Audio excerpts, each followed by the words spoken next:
Hello everyone, स्वागत है आपका ब्रांड न्यू वीडियो में। आज हम सास्के रेस्टोरेंट के चैप्टर 2 को कवर करने वाले हैं, तो बिना टाइम को वेस्ट के स्टार्ट करते हैं आज की वीडियो को। तो अपने चैप्टर की शुरुआत वहीं से होती है जहां हमने लास्ट चैप्टर खत्म किया था। हमें दिखाते हैं कि मैनू ने उस पर्सन को खा लिया था जो सास्के से बात कर रहा था, और बाकी प्रिजनर्स बात कर रहे होते हैं कि पता नहीं कैसे जानसुल ने मैनू को टेम किया होगा। और तभी जानसुल उन प्रिजनर्स के पास आ जाता है और कहता है, क्या तुम मेरी बात कर रहे हो? अगर तुम्हारे पास फालतू बात करने का इतना ही टाइम है तो क्यों ना आज तुम्हें मैनू को डेजर्ट के रूप में दे दिया जाए। ये सुन के वो प्रिजनर्स डर जाते हैं, जो कि ऑब्वियस ही है। अब कोई तुम्हें किसी जानवर को खिलाने की बात करे तो सब लोग ऐसा ही रिएक्ट करेंगे। इसके बाद हमें सास्के को दिखाते हैं जो खुदाई कर रहा होता है, तो उसके पास जीजी नाम का एक पर्सन आता है और बोलता है, मैं तुम्हारा सेलमेट हूँ। तो सास्के उससे कहता है, ज्यादा बात मत करो, अपने हाथ चलाओ, गार्ड इधर आ रहे हैं। इसके बाद जीजी उसे बताता है कि हम यहाँ पे शायद एक टेलीस्कोप के लिए बेस बना रहे हैं। तो जो ये टटार ऑब्जर्वेटरी है, मे बी ये बस एक टेम्परेरी प्रिजन बना रखा होगा जहाँ पे लोगों से लेबोरेटरी के लिए काम कराया जाता होगा। इसके बाद काम करते करते जीजी के हाथ का ब्लिस्टर यानी कि छाला फूट जाता है। तो वो कहता है,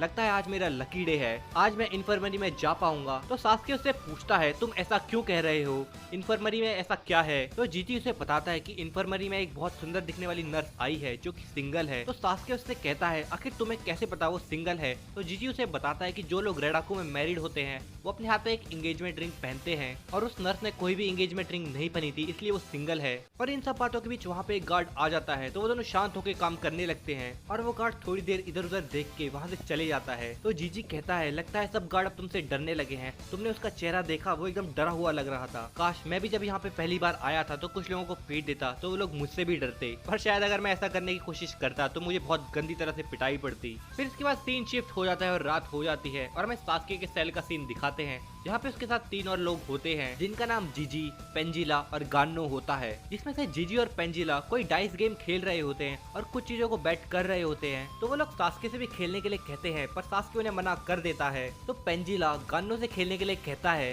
पर गान्नो अपने फुट नेल्स पे कुछ ड्रॉ कर रहा होता है और उसे मना कर देता है। तो पेंजिला कहता है, पता नहीं तुम क्या ये ड्राइंग बनाते रहते हो अपने फुट पे, तुम इसे इंस्पेक्शन से पहले मिटा देना वरना तुम मुश्किल में आ जाओगे। और फिर इसके बाद हमें सास्के को दिखाते हैं जो कि मैनो के बारे में सोच रहा होता है, और फिर वो जीजी और पेंजुला के साथ खेलने के लिए राजी हो जाता है, और वो बेट के लिए एक अर्थ स्टाइल से जेम को क्रिएट करता है और बेट करता है कि अगर मैं ये गेम जीत गया तो तुम्हें मेरी एक बात माननी होगी, और वो बात मैं तुम्हें जीतने के बाद बताऊंगा। तो इस गेम को जीतने के लिए सास्के को तीनों डाइस में एक साथ 1 लेके आना होता है। तो सास्के अपना चक्रा यूज करता है और गेम जीत जाता है, और वो उनसे कहता है कि अब तुम्हें मेरी बात माननी होगी, मैं थोड़ी देर के लिए बाहर जा रहा हूँ, अगर कोई गार्ड आए तो तुम्हें उनको पता नहीं लगने देना है कि मैं बाहर गया हूँ। तो ये सुन के पेंजिला उसे रोकने की कोशिश करता है और कहता है, तुम मत जाओ, हम कैसे गार्ड को संभालेंगे और तुम्हारे पास परमिशन भी नहीं है बाहर जाने की, ये एक सुसाइड होगा। पर सास्के उनकी नहीं सुनता और वहाँ से चले जाता है। जिसके बाद सास्के ऑब्जर्वेटरी की छानबीन करने में लग जाता है, और वो सोचता है कि शायद मैनो एक समन बीस्ट होगा और जानसुल उसका समनर होगा। और सास्के सोचता है कि मैनो हमेशा बाहर रहता है